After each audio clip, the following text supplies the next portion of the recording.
Okay, so for this guy, I spent basically forever figuring out how I wanted him to look, because my old version looked absolutely horrendous in my opinion, but apparently a lot of people liked him, and the people that didn't like him DM'd me repeatedly on Instagram about fixes for him that I had already came up with, but it was too stupid to show in the video. So this guy is basically the solution to all of those problems.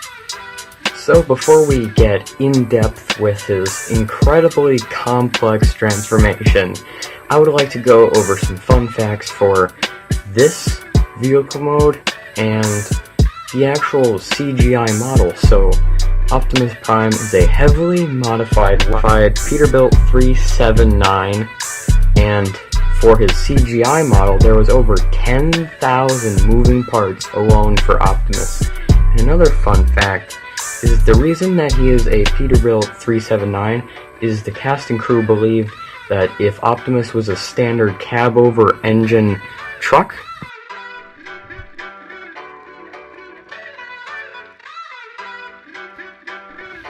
so here is Optimus Prime version 4 compared to a minifigure. Now if we turn Optimus this way, and you put Iron Man right in front of the grill, I think that this is almost perfect for a minifigure comparison. I'd say it's fairly close to minifigure scale, from my point of view at least. Here he is compared to Bumblebee version 4.5. Yes, I updated him again, but it's only incredibly minor. And if you put Bumblebee like this, I'd say that is fine. It's either Optimus needs to be a little bit longer, or Bumblebee needs to be a little bit shorter. Here's Optimus compared to Deluxe Class Bumblebee. Guess that's fine. And here is Optimus Prime compared to Voyager Class Studio Series Optimus Prime. Now, this is... I kind of base the truck more off of this guy, even though it's not perfect. I mean, this part should be a little bit longer, according to this toy, and this piece should be way longer. This should be way shorter. But they're actually about the same length.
Now, it might have looked like there was a little bit of parts forming, or I was a little bit angry. Yes, I'm absolutely so mad that this thing just keeps falling apart. Excuse me. But I'm also really happy that it looks like this. I mean, move the hips a little bit, make him stand a little bit straighter. But he looks amazing, and you can see barely even the top of his head. So his feet are completely redesigned. The only thing that is similar to my original version is the hands right here and those thighs. They're basically the same thing from the version 1, but that's really the only thing that I took from my other version. Also, he has terrible, his legs don't stand up for anything, and some other things. So, you might have noticed that that head is basically the same one that ClickBricks has for his Optimus, which I actually asked him permission if I could use it, and he said yes, so shout out to ClickBricks. He's really cool. He made the best Prime ever, so. And also, during transformation, I cut myself somehow. So, I think he looks amazing, and I just want to show him off so that you can get a look at every detail. His backpack, it's pretty big, but he has a little bit of trouble standing up, but sometimes he can balance on his... He doesn't have really much heels, but he's balancing somehow. And you can see the leaning. It's just weird.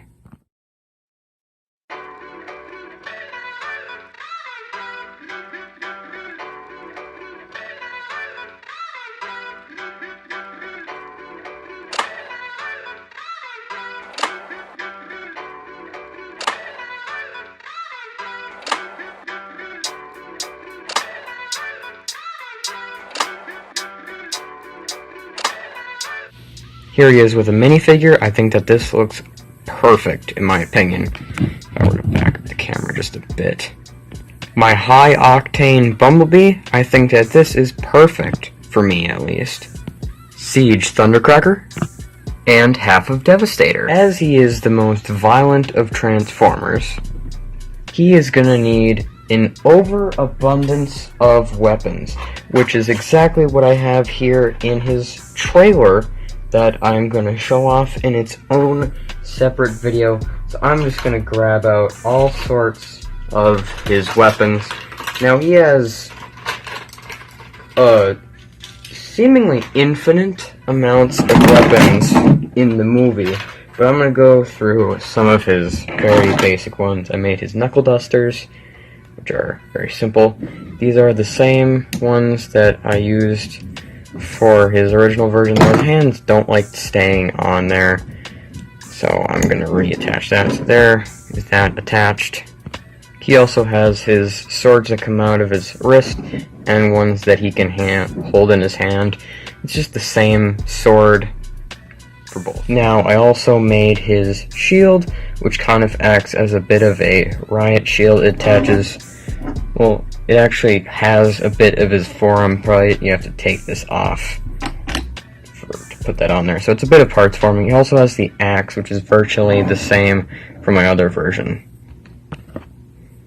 And for some more explosive firepower, he has his weapons, his guns actually. I made a mirror of it for that, and he also has his Dark of the Moon / Age of Extinction assault rifle thing, which I'm gonna have to update that, along with, well, something from Dark of the Moon, I'm thinking, but I haven't quite narrowed it down yet, if you know what I mean. So I want to thank you guys so much for watching, and I hope I can see all of you guys in the next one. And remember to like this video if you liked it, and share this with a friend if they have an interest for LEGO Transformers, or you can just share this to someone. So now we can cut to Nico dancing for 20 seconds or whatever he decides to do. Goodbye.